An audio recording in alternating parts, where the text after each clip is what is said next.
represents the marginalized sector of society. Congressman Marcoleta is a lawyer by profession.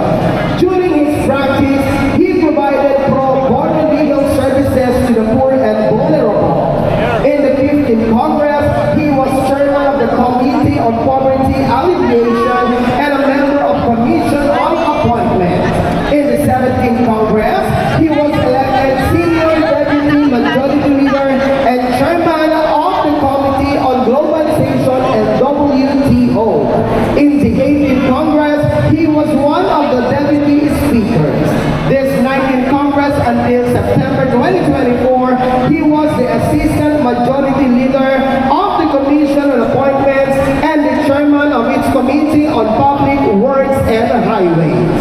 He was co-author of significant pieces of legislation that greatly impacted the lives of the underprivileged, such as RA 9502 or the Cheaper Medicine Act of RA 10932, which strengthens the anti-hospital deposit law. RA 10931, which grants free tuition to qualified students in state university and colleges. And an on-them proponent of RA 11291 on the Magna Carta of the Poor. Palakpakan po natin ang nais din kong maglingkod at magbibigay ng pag-unlad sa ating mga mamamayang mamilenyo. Palakpakan po natin kay Marcoleta May Pag-asa. Palakpakan po natin Congressman or soon-to-be Senador Rodante Dante Marcoleta. Sa katubangan siya ay nakilala, naglahat ng konkretong ebidensya. Kanyang pinili, makakabuti para sa mas nakararami. Katotohanan, bawang sinabi, dinatin. Magandang umaga po sa ating lahat, mga kababayang taga Maynila. Maraming salamat po sa suporta ni Mayor Isko Moreno. Maraming salamat sa suporta ng susunod na Vice Mayor Chichi Atienza. Maraming salamat sa suporta ng aking matalik na kaibigan sa maraming panahon ng nakararaan. Ayaw po niya akong kalimutan talaga. Congressman Amado Bagatsing. Maraming salamat po sa lahat ng konsehal ni Mayor at ni Vice Mayor na nandito po ngayon. Ako po yung pinagtutulungan sa Kongreso. Ako po ang inaagawan ng hopya kapag ako po ay nakikipagdebate sa kanila. Sapagkat ang tangi ko pong gusto lamang mangyari ay magkaroon po tayo ng pag-uusap, may katapatan, may katarungan.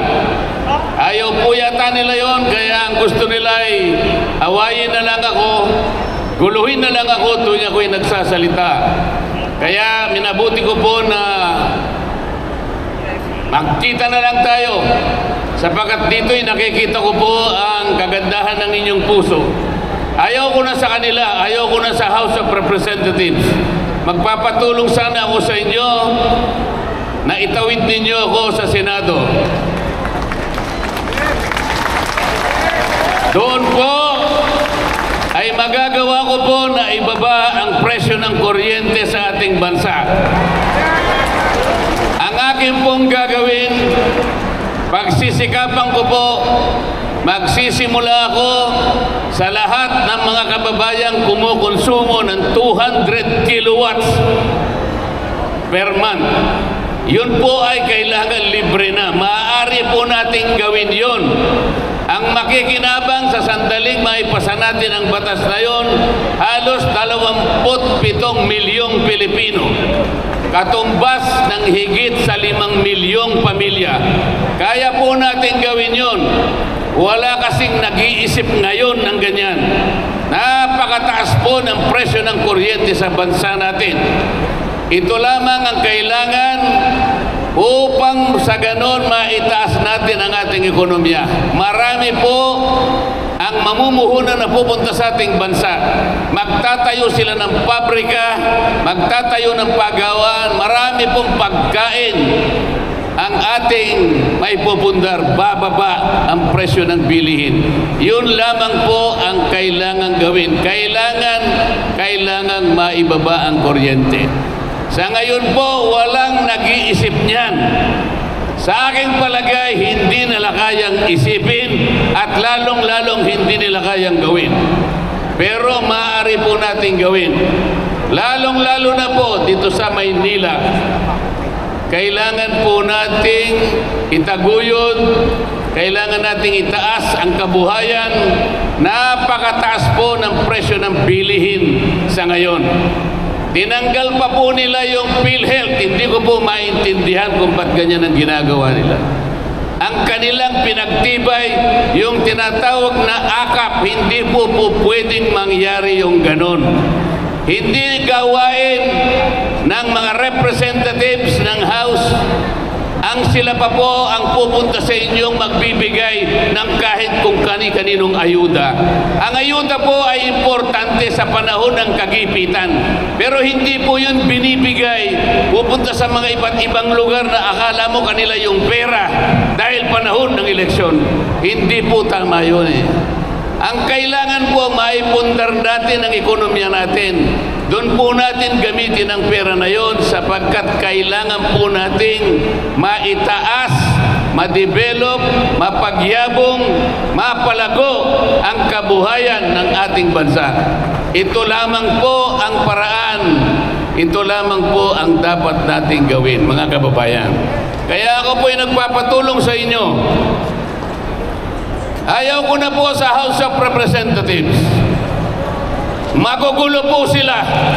Hindi nila iniisip ang inyong kalagayan.